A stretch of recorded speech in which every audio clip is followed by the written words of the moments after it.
Good morning and welcome to this week's edition of NCompass Live. I am your host, Krista Porter, here at the Nebraska Library Commission.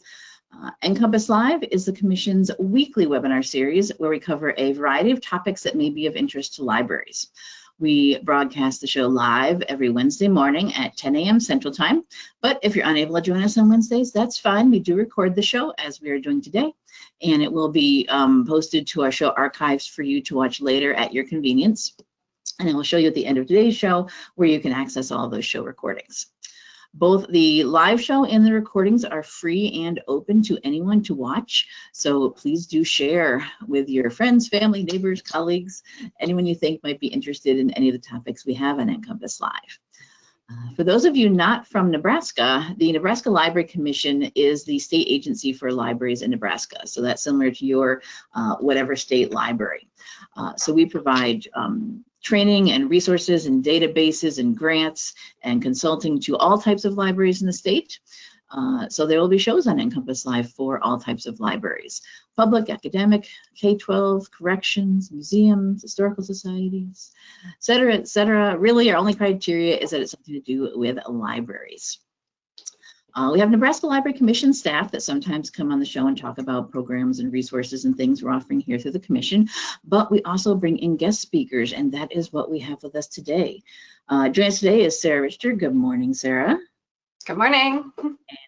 And she is going to talk to us about social media, and we're going to have some social media show and tell. She's going to show some things and have you all share some things too. So this is going to be a pretty, hopefully a pretty interactive session today. So please do be prepared. So Sara, I will hand it over to you to take it away and tell us what you've got for us. Excellent. So thank you everyone for joining. I'll start by saying that I did this presentation at ARSL, the Association for Rural and Small Libraries annual conference just this past fall in September. So if you saw that, you may want to take an hour back. Perhaps some of our participants have tips for you, but the content generally will be the same. So a little bit about me. I'm a part-time library technician at a public library, a small public library in Minnesota. And I'm going to start with a confession. I am not a social media expert. I know, right? And here I am giving a social media presentation, right? Social media is a part of my job as the library technician, but it doesn't necessarily feel comfortable to me. So I'm here today to help maybe share some tips and tricks and to also learn from you all. So a little bit about sort of my library in my town before we get started. I'm in southern Minnesota. I'm about an hour south of the Twin Cities area. Our city is decently rural, small for sure. So a picture of our main street. We're a bedroom community, right? So we have a lot of people that live there, but then commute up to the Twin Cities for work. Our library was founded in 2010. We rent space, I guess, in the assisted living facility within our community. Our library has about 1,700 card holders, maybe closer to 2,000 now. And we have about 10,000 people in our service area, 5,000 people in our city proper, and about 5,000 people in the outlying townships around us.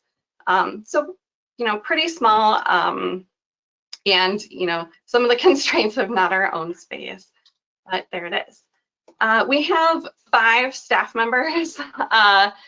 That's 1 library director, 3 part-time technicians, and a part-time shelver for a total of 2.5 FTEs. And I'm one of those. And yes, I totally did Photoshop one of our newer technicians onto an old photo because we haven't taken one. So that's also on my to-do list. And when I said what you got, that looks perfectly fine. Right? And when I said part-time, I mean part-time. I work 10 hours a week at the library. And in those 10 hours, I'm responsible for these things on the screen. So my primary duty is to work the circulation desk. I run a story time a month for preschoolers. I lead the junior library board. I do book repairs, new material processing, and social media. So it's just one tiny part of my job. Our director also does some social media, but again, it's just a tiny part of her job as well. So we don't have somebody dedicated to full-time marketing, even really to part-time marketing, and definitely not to social media in particular. So I'm curious if anybody here is a social media or a marketing director. I will say that this talk, you might not take as much away from it, but maybe something, at least a perspective of somebody who's trying to figure out sort of what to do with the little bit of time that I have to do it. I think we can always learn from each other no matter what. Yeah. Yeah, for sure. So we're gonna start with an interactive poll.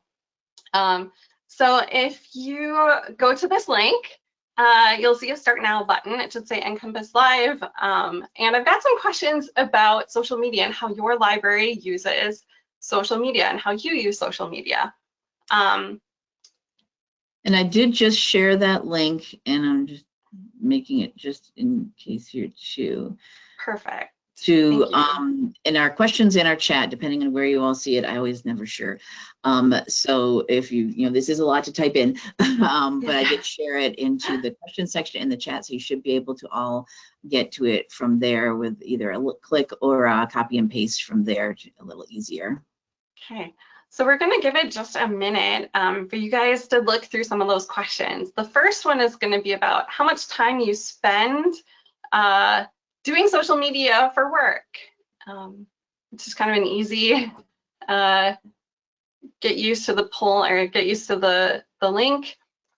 And if it all works out as it should, we should watch some real-time updates. So there is one response in there because I forgot to go and wipe out Krista's test yesterday. Okay. Just the responses, but yeah, when you get to that page, there will be a Start Now button. You click on that, and then it'll get you into the questions. There we go. We got some. I see some things coming in. Excellent. Yeah. So how many hours a week do you spend on social media? For me, it's that like less than 1, maybe 1 to 4 if I'm having like a heavy social media week. We have a question about the questions. Actually, a question about the question. Are these based on work or personal? On work. I use social media very differently for personal reasons than I do for work. For work, I'm one of 2 people in charge of our social media accounts. Personally, I use social media a lot to consume information, but I'm not really a sharer. I'm not an influencer. I don't try to put content out that gets consumed. So common, yeah. Right. So as we think about this, we're going to talk about just for work purposes. So how do you use it for work? How often do you use social media for work? I see more responses coming in. Seems like a lot of people are kind of in the same ballpark, not spending very much time every week doing it. Right. So that alone creates a lot of challenges, right? You have very limited time to do a lot of work. And this is one of the things that needs to get done. We'll give it just another minute here as people go through. And I will be putting screen grabs of the final data, of the final polling results into the presentation before I share the slides today. So we'll have recaps of the information that you're giving us, right? Because I want to learn from you. I want to have some of your tips and tricks shared. And you can definitely go back into the poll, so you can submit like 1 or 2 questions and hit submit so that the results update, and then go back in as we go through the presentation and add more comments later. Cool. So and then you see there is on this page that QR code if you are wanting to do it from there instead on your phone. Yeah. All right. So we're gonna move on. Nope, not that way. With the next slide. We'll go that way. There we go. So I've said, I'm not a social media expert. I hardly spend any time on it. I don't really use it for personal reasons. Why am I leading a social media presentation, right? Because it's a great way to reach patrons. It's a really important tool to communicate to our community members what we're doing and how we're doing it, and to offer our resources to them. But it can be difficult. So while I don't have,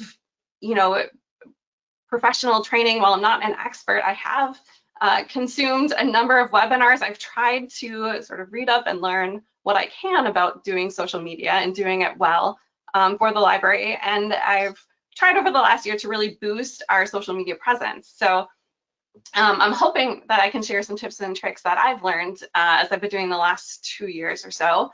And I'm hoping to learn from all of you.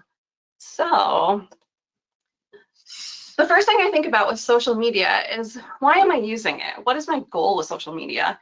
And the primary thing that we use it for is awareness and promotion of our services, of our programs, our events, our policies. And as a secondary goal, attendance at programs, right? There are levels. So first I need somebody to be aware that we have this thing going on. And then maybe if they find out about it and they remember, or they put it in their calendar or whatever, and they happen to be free that night, they might show up and do the thing, right? They might register, they might do the thing. You might also use it for advocacy or fundraising, or perhaps to get volunteers. We haven't really gotten into the advocacy or fundraising space with our social media presence yet. Really, we're kind of back at that awareness and promotions piece. So that's kind of how we use it. I'm curious now, and now it's going to do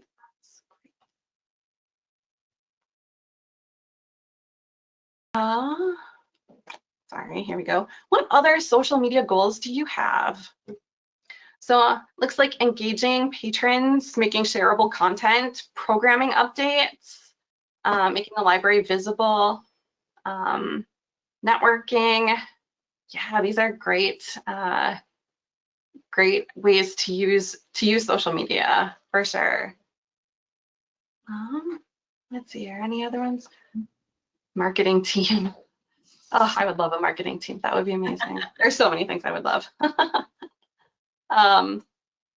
Let's see. Okay, so we'll move on. If you want to keep adding information there, we can put it on.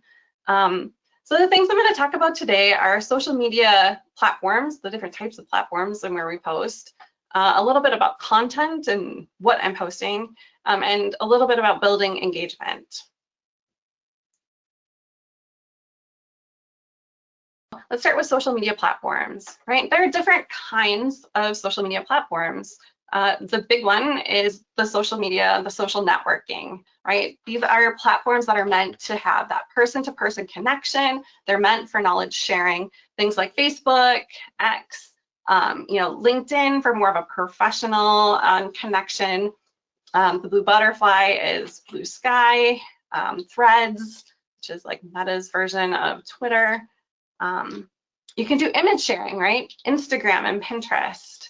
And more and more popular, right? The video sharing, the TikToks, the YouTubes. I put Twitch in there as video sharing, streaming. There's also discussion groups, right? Kind of Q&A forums like Reddit or Quora, Goodreads. And there are direct messaging apps. Snapchat, that's your WhatsApp.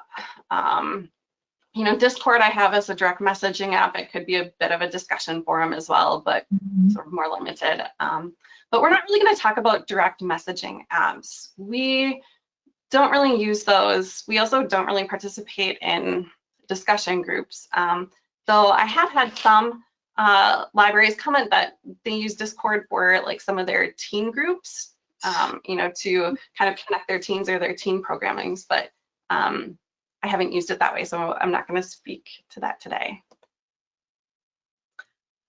So I'm curious, just resetting now.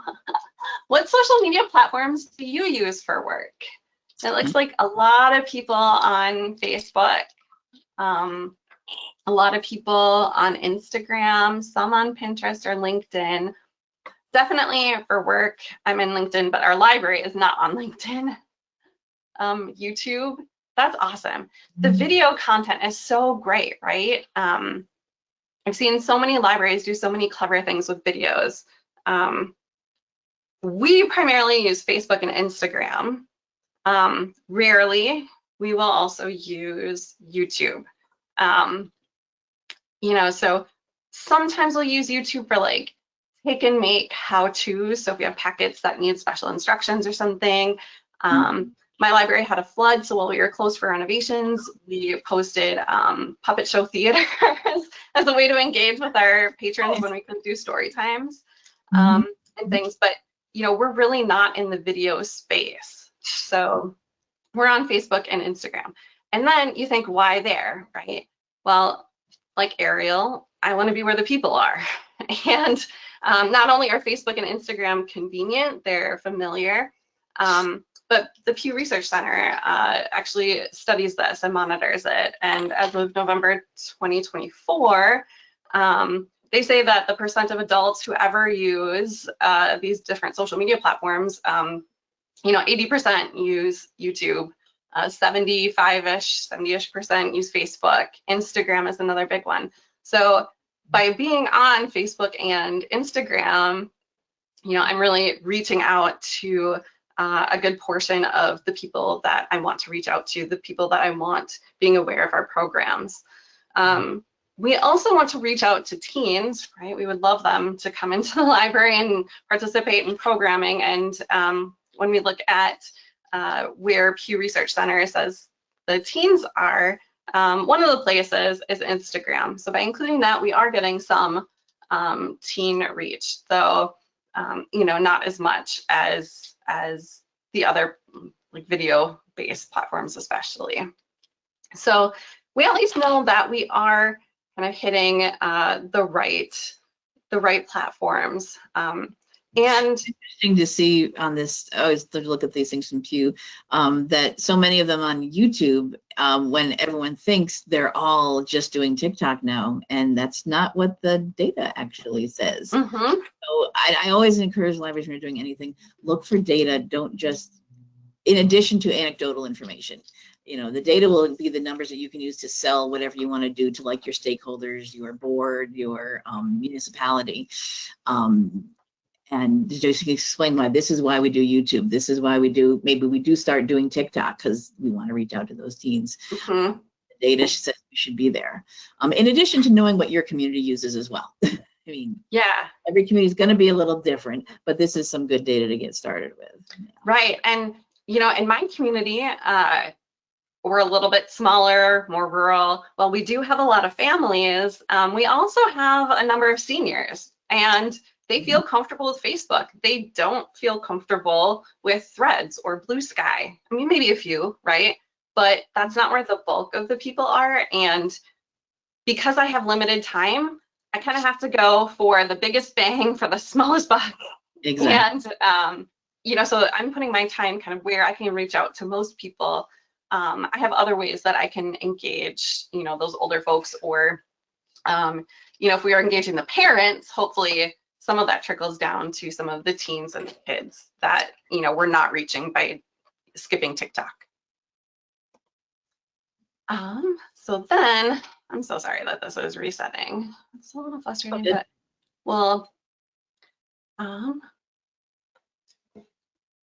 okay, so we're looking at how often do you post to social media?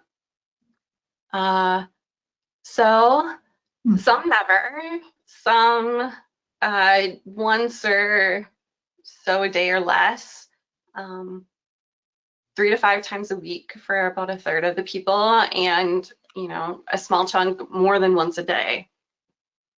Yeah, that's similar. So how often do others recommend? And what do I mean by others, right? Others being blog posts, social media content managers, webinars on social media, those types of things. The experts. The experts, right? Yes, those other people. quite honestly, I don't know that you want to know if you don't do it already. At least Well, that these was are also my the reaction. experts that do this as a job too, not Right, part of. right. Uh, they say quite a lot. So generally, Instagram, they say 1 to 2 times a day. Facebook, at least a time a day, maybe more. X, like all the time. And I was reading all of this and I'm like, somebody somewhere has to say a little bit less than that. And that was not really the case. But my thought was, I don't have time for that. Like, I would love that. And I that's just wonder not where how we're old at. some of these recommendations are, because both of those charts there that you showed in everywhere, Twitter X is being used less and less, and I Mhm. know, Yes. and everyone here who answered said nobody uses that anymore. Yes. We've actually Yeah. had libraries telling us, we actually do it. We do the annual public library survey every year, and we have some of our own questions we ask in addition, and we ask, where are you on social media? And our IT guy keeps saying everyone is no longer using Twitter. They're going to Mhm. Facebook, Instagram, Blue Yeah. Sky. Yes. Sometimes, some of them are getting their feet wet in TikTok, but it's going down. Yeah, that's not a Mhm. place really. You're not For going to get sure. more bang from your buck anymore from there.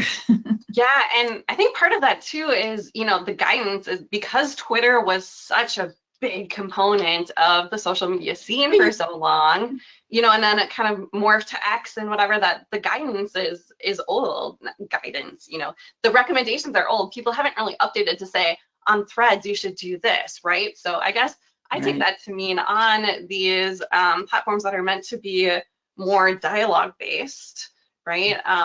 More. But either way, I don't have time for that. So, Yes. so then as I was thinking, like, what is possible? One of the webinars I was watching had this marketing rule of 7 that they introduced. And if you've taken a marketing class, maybe you already know this. It was news to me. So I liked it because it gave me something kind of concrete. So it's that it takes an average of 7 to 10 interactions with your brand before a purchase will take place, before an action will happen. Somebody has to see it 7 to 10 times.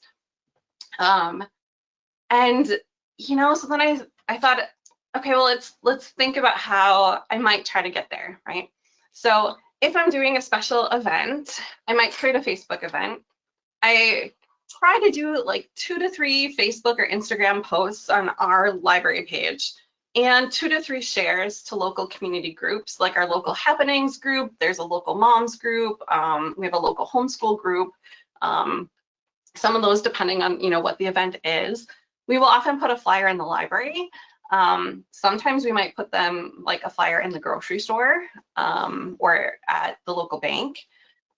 We might tell someone while they're checking out, right? So as I'm getting them their materials, I might mention, oh, hey, by the way, we have this thing coming up that you might be interested in. I said rarely newspaper, but actually in the last 2 weeks, we've actually gotten a regular newspaper spot, which we're super excited about. So now maybe people will see it in the newspaper.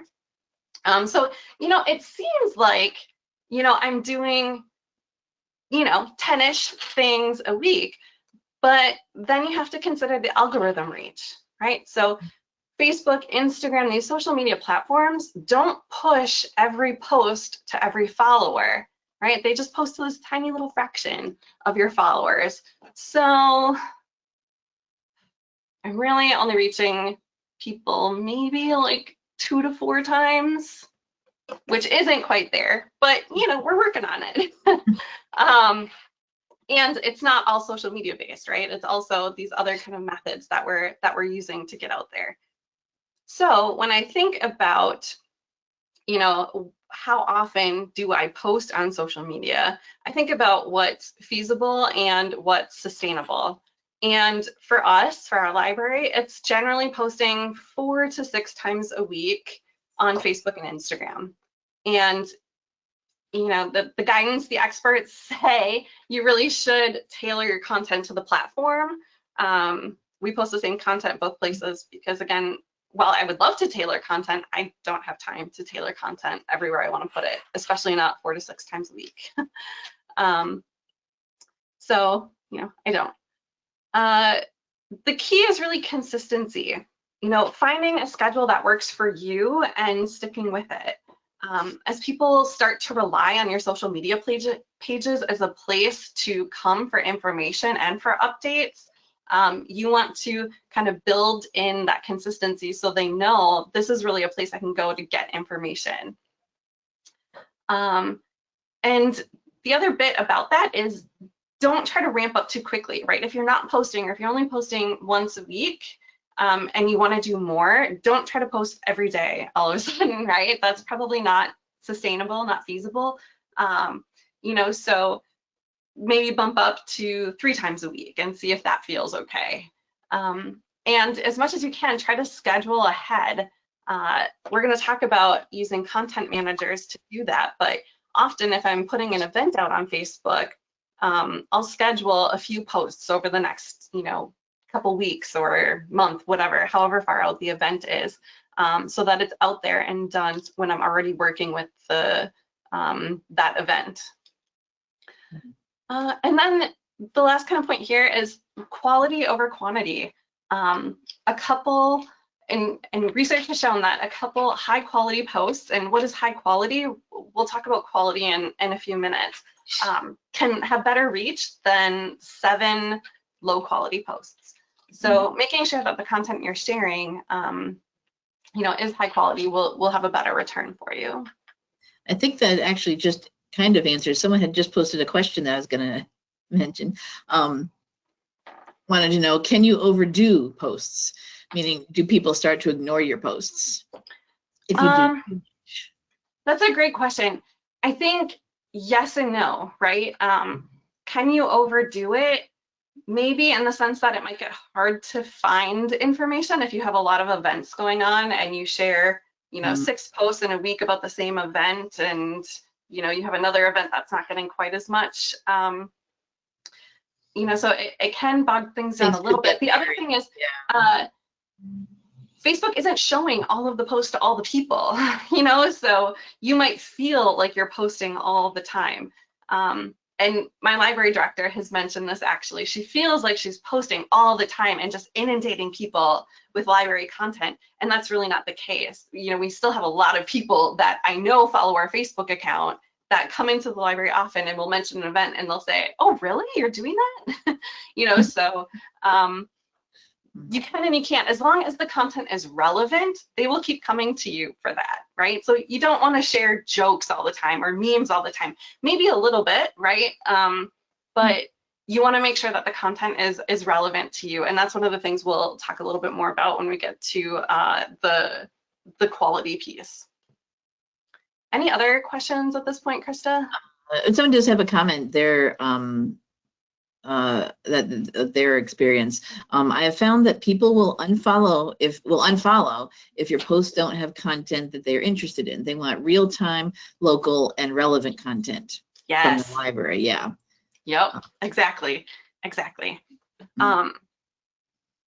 the other part that I'll mention is, right, you can boost your posts and whatever for more reach and get a few more people. And we don't have budget for that. Like, zero budget, right? I'm sure everybody can, is in a similar place where there's not always a lot of money for that. So we don't boost any of our posts. It is what it is. And I'm not entirely sure how much it helps or doesn't help because we don't do it. At Arsenal, some of the conversation was that boosting does seem to help. And, some people talked about just boosting really special events, so using just a few dollars every once in a while to do things. Right. That's what we've done here, even at the Library Commission. I know we've got some big event like our annual book festival. We'll put money towards those particular posts because that's the biggest event almost of the year. So yeah. Other people were nervous about that if they start boosting, that they think, maybe the algorithm pulls back your unboosted posts even more. I don't know. And it's just not something I'm familiar with, so we're going to leave it at that. I don't do it, but other people have found it helpful. And if you have, maybe it's something to try or something to think about. I don't know if ours has made a difference or not, but I do know we spent a little money on that one thing. There you go. Yeah. And someone does want to know, because you mentioned this, and how do you know that Facebook doesn't always post to everyone? Well, think about what you yourself see in your feed, right? you know, how many of the groups that you follow, you know, you see something maybe, but if you go into that group, you know, there's a dozen posts there and your feed is showing you one. Mm-hmm. And I know there's something in the algorithm that I'm sure you can look up exactly how it works. I don't know. But if you don't interact with a page, you'll see their posts less, because the algorithm, the programming behind the scenes thinks, oh, you're not interested in this particular place, so we're going to show you fewer of their posts. And I've had it happen to me personally for brands or libraries or organizations I follow, even friends. I had someone ask me, did you hear something happened to so-and-so? And I was like, no. And I went and looked. I'm like, oh my gosh, I haven't seen any of these posts, but they posted. And now that I looked at their profile, now I start seeing them. So there is something in the algorithm that if you don't click on the posts, then you don't see more of them, because it thinks, oh, you're not clicking, so you're not interested. So sometimes you have to, you know, make the effort to go and look at those things, or, you know, put a like on something. Your users have to put a like, just say, oh, I like this, or click to go in more into it or something. Yep, and you can click to, you know, you can go through steps, extra steps to get more of the content that you want, but, you know, are my library patrons doing that to get my library content? Probably not. And this is a good tip here about, and I'm not sure if you're going to talk about getting statistics on things. Just a tiny bit at the end. That's another thing that we just unfortunately have not sort of prioritized in our time and efforts, but it's definitely a thing. There's the insights in the Facebook business suite, which you get as part of having a page. It's not something you have to pay for. But we'll tell you exactly how many people saw the post. Yep. You can see that. Yes, and we will touch on that again in a bit. And the other bit I'll mention is, because the algorithms, right, are so tricky, and because these platforms just kind of minimize how many people see the content without boosting, a lot of places are almost moving a little bit away and going back to things like newsletters, right? To like email newsletters and the things where you know that it's probably at least getting to them, whether somebody opens the newsletter and looks through the, you know, and things. But at least then you know that they've gotten it, as opposed to the social media posts where, you know, who knows? I mean, yes, you can see how many people see and things, but you know, whether or not that's exactly who you want seeing it, as opposed to all of your followers or whatnot. Anyway, okay, we're gonna move on. So content managers, I mentioned, you know, trying to schedule ahead. So there are a lot of content management softwares that will help you do that. We use the Meta Business Suite, right? We use Facebook and Instagram, both Meta platforms. So we just do that, and it works well for us. They have a lot of planning features, a calendar feature. They recommend times to post. It works very well, and it's free, right? So that's kind of a key component for us. One of the other ones that came up quite a bit was buffer.com, that lets you manage up to 3 platforms for free. But it seemed like a headache. We only do the 2 platforms really, and so we can just do that with the business suite without having to connect to kind of this outside platform and whatnot. But otherwise, there's a variety of paid ones that have, you know, pretty cool features and things. But again, money, right? I don't have a budget for that. So we're gonna do the easy things. So the next question, I was curious what other content managers people use, and really it looks like just the business suite. It's a good one. I mean, it works well. So it's for the social media services that most people are using, that Facebook and Instagram, so it works perfectly. Yeah. So now a little bit about content. So thinking through, you know, where you're posting, when you're posting, what you're posting, right? And it all kind of depends on your audience. So, you know, for instance, half roughly of Instagram users are under the age of 34. So, you know, we're mostly using Instagram to reach our younger adults. We know that about 75% of women use Facebook. So it's a better platform for reaching like moms or, you know, adult women. Only 60% of men use Facebook. So it's not quite as great of a platform for reaching that group. But, thinking through kind of these things, it doesn't matter, right? I'm posting to both either way. But thinking through kind of what you post and when you post, if I'm trying to reach teens, right, I might want to post after school. If I'm reaching moms, I definitely don't want to post during meal times or in the evenings when they're trying to run their kids to sports and, get dinner on the table and do baths and bedtime routines and all that kind of stuff.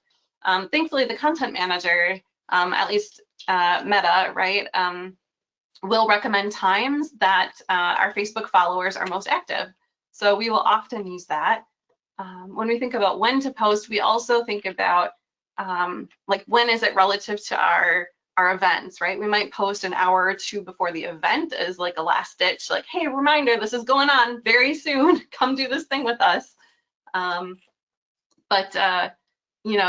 And we don't vary when we post or what we post by time of day or whatever. But again, you could vary those messages by platform if you have the resources to do that. So then quality of post, I mentioned this. We want to make sure that it's relevant to the audience. That's the key thing. I don't have all that much time. And there are plenty of other accounts and organizations that share entertaining content, right? So I don't need to reshare all the jokes and all the memes and all the funny things. I want it to be, like the commenter said, things that are really relevant to library happenings, library events, maybe community events, but I want it to be the things that we're doing, promoting our services to people. Look at these really awesome programs that we have going on. Look at all of these really great services that we can provide to you, all the ways that we can help you. Come do these things with us, come engage with us, right? When you post, so that's kind of that providing value piece.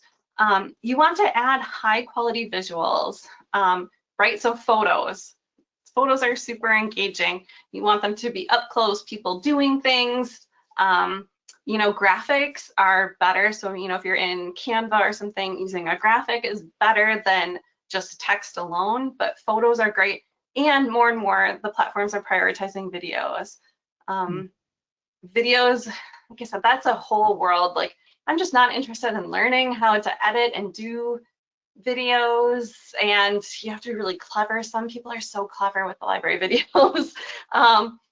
But again, it's not something I either really have time to learn how to do. So we're not. So we're getting by with photos and with like Canva graphics. One of the other pieces that I'll mention, kind of thinking about the post, is to really use the language that's going to resonate with your audience, right? So use language that they understand. Don't talk about your library of things. Don't talk about your interlibrary loan. Talk about the fun items you check out. Did you know that you can come here and get outdoor yard games? You can get a sewing machine. Talk about your board games. Talk about being able to get books from other libraries, right? Talk about things that mean, I have a good example. So we are going through strategic planning at the moment. One of the things we wanted to ask in our community survey was about programs. And so I ran the question by my husband, and he kind of cocked his head and thought about it and said, well, what do I care what like software programs you run on your computers? I don't use them. Like, okay, right? Language is important, and even things that you think might be kind of more common language might not be. So instead of saying programs, we now say events and activities. We might call it a program, but we also make it a point to say events because people get that an event is a special thing you should come and do, not necessarily a software application that you should use. It's interesting because we always talk about don't use library jargon, and that's not even library jargon. That's just a different word that could be, yeah. That has a lot of meanings, and that's where his mind went. And, is that a common thing? Probably not, but it happened to him. And so there's probably at least a couple other people that, might think the same thing. And, as you're thinking about the quality of post, to kind of bring it back, the algorithms definitely prioritize the higher quality posts. If your post has video, it's more likely to get circulated than posts that have text only, right? And if you think about what you see in your feeds, that's definitely true of Facebook. Right? So something to keep in mind. So coming up with visuals, right? You know, one way is to, you know, take photos from your events or photos of your library, photos of your things. I'm going to give some examples, right? You need to be a little bit careful about sharing photos of people, right? Especially when it comes to kids. Some libraries have policies for that. Others, you know, have posted consents that, you know, this is the thing we might share photos, but you know, and if nothing else, you've got cool stuff in your library that you can take pictures of, and probably staff members doing things, right? And then for graphics, we use Canva all the time. Love Canva. It's so great, so easy to use. Vista Create is another tool similar to Canva. But Canva, you know, you can get a free account as a library very often. You know, so and even if you end up paying for Canva, it's relatively cheap, and it saves so much time that even though we have minimal budget at our library, Canva is one of the things that we splurge on. And maybe now we'll try to get a free library account. When we started Canva, it was harder to get those, but I think now they're realizing that a lot of libraries, you know, really do qualify under that education nonprofit piece. So I'll take a breath before I get into some examples. Are there any questions, Krista? Yeah, does anybody have any questions? Any other questions or comments at this point? Yeah, go ahead and type into your questions section. Canva, we use that here as well. It's definitely, if you're not a graphic designer, or as most of us don't have a graphic designer on staff, Yep. be one. And if anybody was noticing on our intro slides or has looked at our NCompass Live page, next week's NCompass Live is about Canva. Perfect. So you want to learn more about how to use it, to sign up for next week's show. So when we talk about what to post, you know, a lot of the content managers, the people that do social media for a living, you know, they have these very, you know, complex charts, and they're planning things out, and I'm not that planned about it. So this is kind of my go-to posts, some of the categories of my go-to posts, loosely in the order of how often I do them. And again, my main goals are to raise awareness of the programs, maybe to increase attendance, but usually just to raise awareness. So what do I post about? Upcoming events. So we have a weekly story time, so twice a week we post about story time, usually one on Wednesday and then one Friday morning to remind people. And we always say what the theme is so that people kind of know and can plan. So those are Canva graphics that we've used. We post about upcoming special events. So we did a teen after-hour mini golf. So I used Canva to post a Facebook event and some posts saying, you know, that we were doing this thing. And then as the event got closer, posted pictures of us actually set up with the mini golf holes so that people could see, like, hey, we're doing this thing and look at it set up. It looks so fun. Come participate in this really fun event with us. We post pictures of passive programs when we put them out, right? It's a fun, colorful, usually way to say we've got this thing at the library that you can just come in and do, available all day. It's free. Come enjoy. We post follow-up from our events, or we try. So the picture on the left is a follow-up from one of our story times. We've just started circulating STEM kits at our library, and so we used one during story time to examine some leaves and rocks and other outdoorsy things up close, and posted about that. We also posted like a follow-up from our puzzle competition that we did. So in hopes that, you know, if people don't see it one of the 7 to 10 or 2 to 4 times that maybe I've tried to get that information to them, maybe they see the follow-up pictures and remember that, hey, that's a cool thing that the library did. I'm sad I missed it, but now I'm going to know that they do that thing, and I'm going to watch out for that next time. Appreciation and gratitude. This is a big one. Any chance that I have to say thank you to someone in our community, to a patron, to, in this case, we had the City Works Department come and be a guest reader during story time, and they brought some of their trucks for the kids to like play in and sit in. The other one is the Student Council. They brought us this decorated Christmas tree to display. So anytime that we can give a shout out to say thank you for doing this thing for us, we absolutely take it, because we are so grateful when we can have those collaborations, when we can have those special moments, and we want the community to know that we really appreciate all of that. And usually these posts, right, get a lot of love because it's something a little different, you know. It's going out of their way, and you know, us recognizing that it brings in a different set of likes and interactions with the post. We post about new things, new books, the science kits that I mentioned. We also post about reminders of old things, like we have a study space. You might forget that, you know, when your Wi-Fi gets knocked out, you can come to the library, or when your power gets knocked out, you know, we probably still have power. We don't have late fees. You know, we haven't had late fees for, I don't know, 4 or 5 years now. And people still think we have late fees. So, you know, those reminders are just good reminders. The library does, yeah. Right, patrons doing stuff. So one of our new board members came in with his family to get library cards. So that was a very fun way to not only sort of acknowledge his new position on the board, but you know, to give a shout out to his family getting cards. One of our junior library board members raised some money and bought us a bunch of books and donated them. So, you know, again, it's both appreciation and showing that our patrons are doing cool things with us. Staff doing stuff. We took a day while our library is being renovated to sort out all of our craft supplies. Is that a great picture? No, but it does show some of the chaos involved in running a library.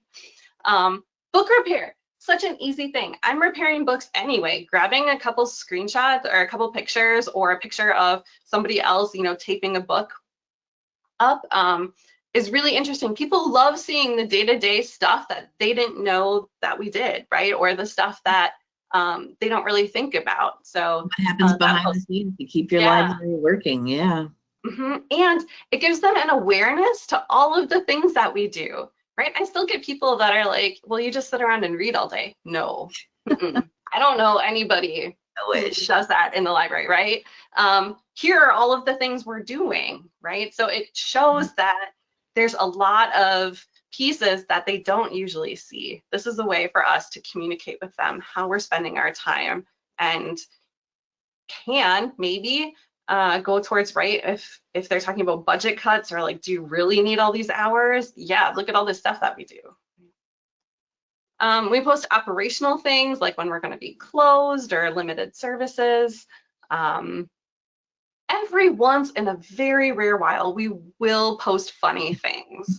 Like we were updating our computer system, and to be funny, because it was kind of a mess, I said that we're going to go back to the card catalog system.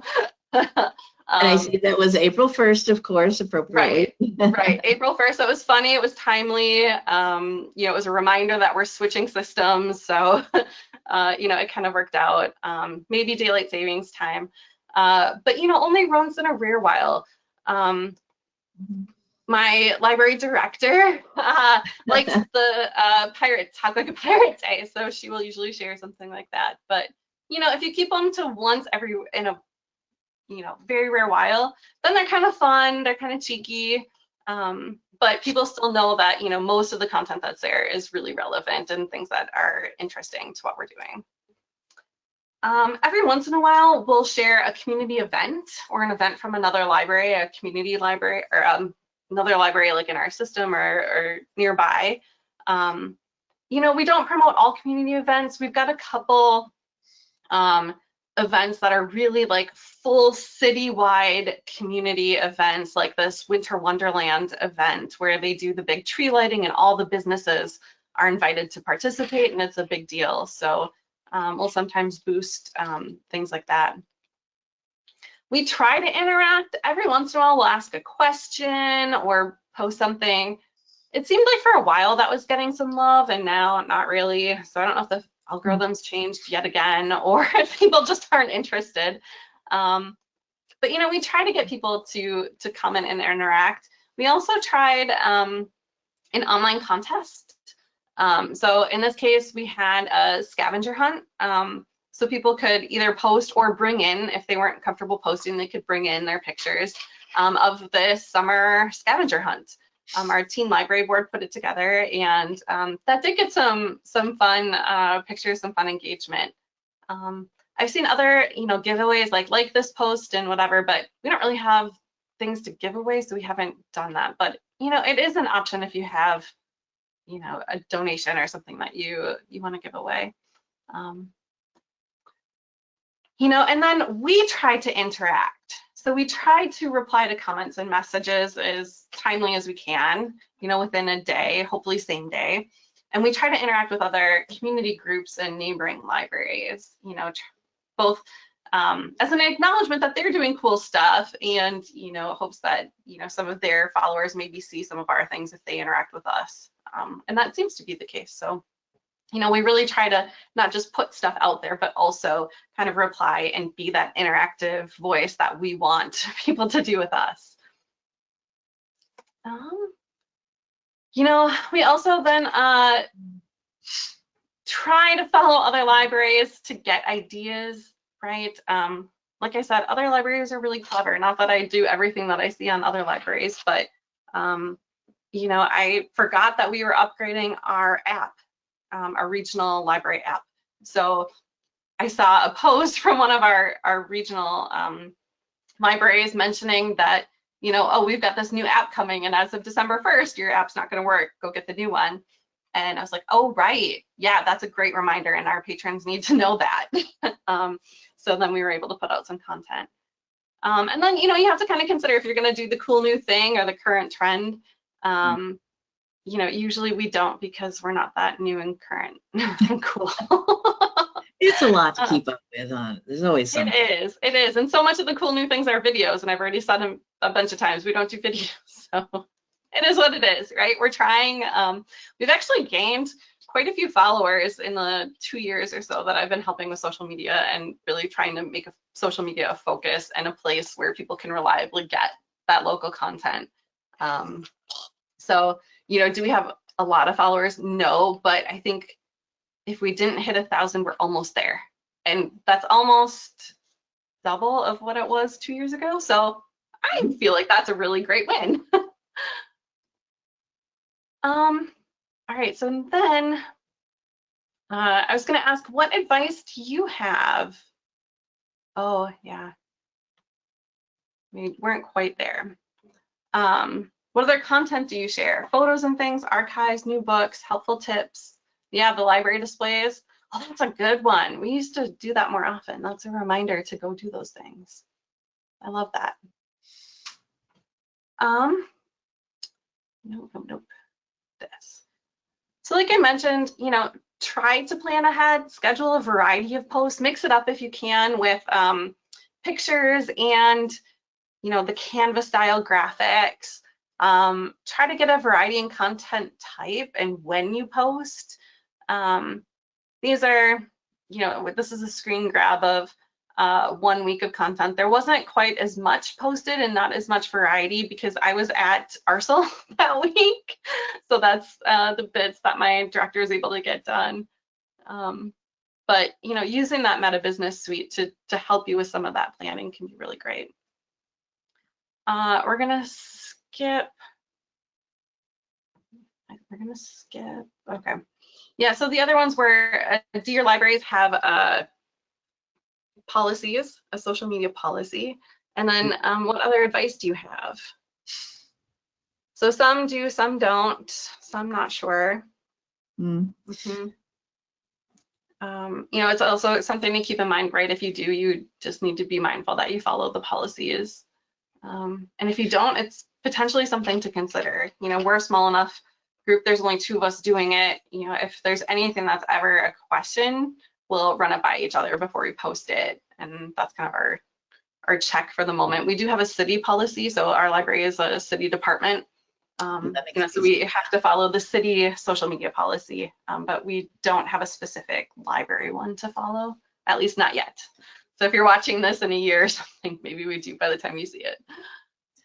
That's something you can easily find if, like you said, if your city has one, or just go and look for library social media policies and get ideas about the kind of things you might want to mention in that, about, you know, what you will or won't post, how you will respond, dealing with abusive, you know, posters, commenters, and things like that. You need to have, just like anything in your library, you need to have a policy ahead of time so that when an incident or an issue comes up, you're already prepared for it. That's generally the idea of policies in general. Absolutely. And then what other advice? And I will go through and put the comments that are in the form itself, because it breaks up the wording weird on here. It does that word cloud thing, yeah. Yeah, it does the word. Oh, I guess I could say all responses. If it's gonna switch. But we're almost out of time, so I can also put that on. So work on social media 1 day a week and schedule the posts. That's absolutely how I approach it with my 10 hours. I'm only 2 shifts a week, so one day I try to spend a little bit of time doing that. I find it's great networking to see what other people are up to. Yeah, absolutely it is. Yeah, that's great. Any great. Yeah, that's kind of how I feel too now. The things you know, it's like taking these little nuggets from a lot of different places and kind of putting them together to try to find something that works for you. At least that's how I think about it. But yeah, so that's what I've got. Are there any other questions? I know we're kind of at time here. Yeah, we just hit 11 o'clock. That's okay. We started a little after 10, and that's no problem. And if anybody does have any questions, we'll answer all of them. Any questions or comments you want to share, anything, go right ahead. Just some comments. Thank you. This was great. Good inspiration. Definitely, yes. Thanks. Yeah, right. All you can do is try, right? You try something, and if it doesn't work, you try something else. Yeah, absolutely. Everything doesn't have to be a full-on success, but you just go out and do it. Yeah. Social media is here. It's not going away. You're going to figure out a way that you are best for you to use it in your situation at your library. Yeah. Absolutely. All right, just look at any other questions. Thanks for all the info. Gave lots of great ideas. Yep. Thank you.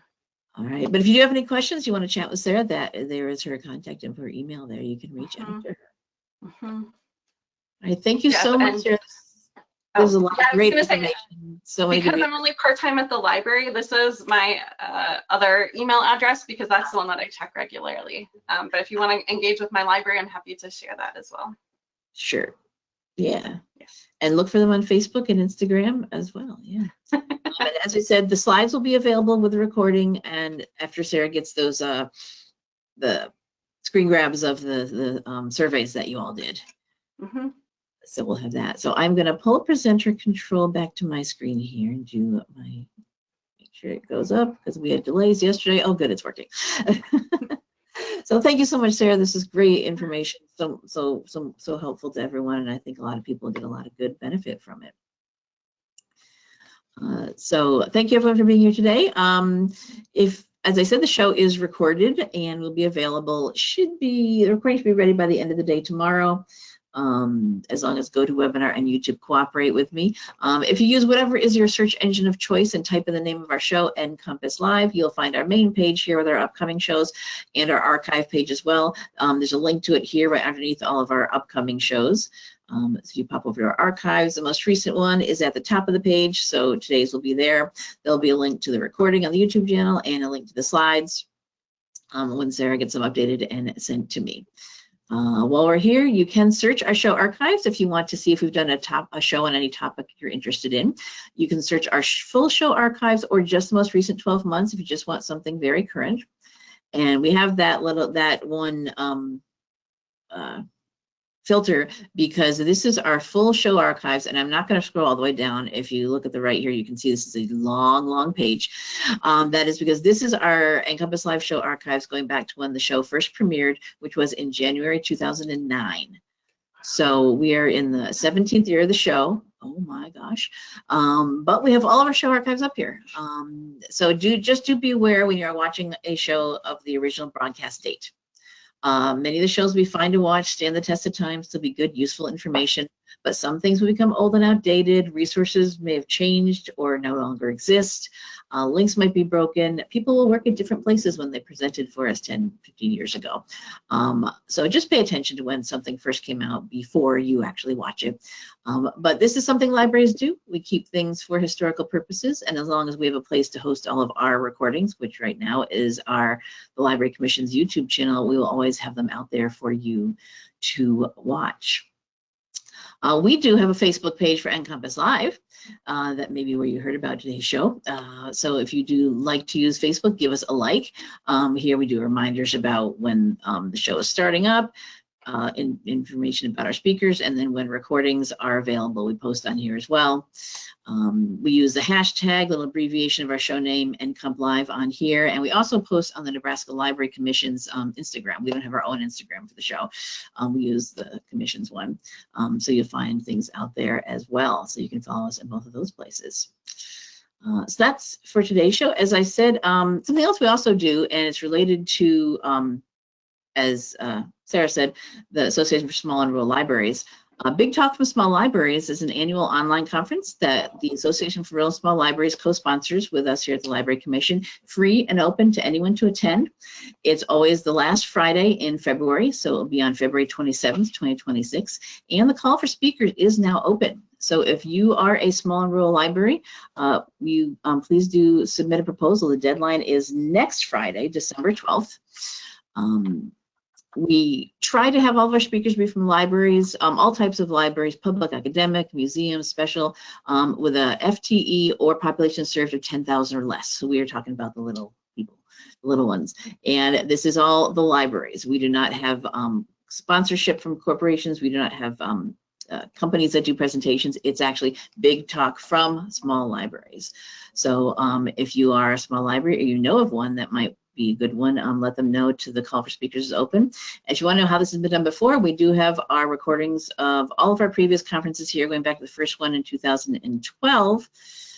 So next year's NCompass Live, or Big Talk, will be our 15th annual Big Talk from Small Libraries.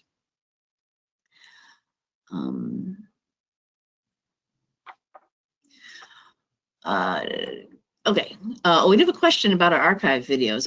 Okay, which I will answer here since it just popped up. When applying for CE credit, continuing education credit on an archive video, are the requirements to consider to make sure you can acquire credit, such as the age of the video? That would depend on who is your CE granting institution, who does your CE. Here in Nebraska, I don't think we don't have any rules about that. We've had people watch things of any age. If you're not from Nebraska and receive continuing education from here at the Library Commission, if you're not here in Nebraska, you would have to check with whoever is your who you get your CE from and ask them if they have any rules on that you can only watch something certain age. I mean, there could be reasons to watch something historical. I'm doing research on what was happening 10 years ago in social media, and I need to compare it to today. Yeah.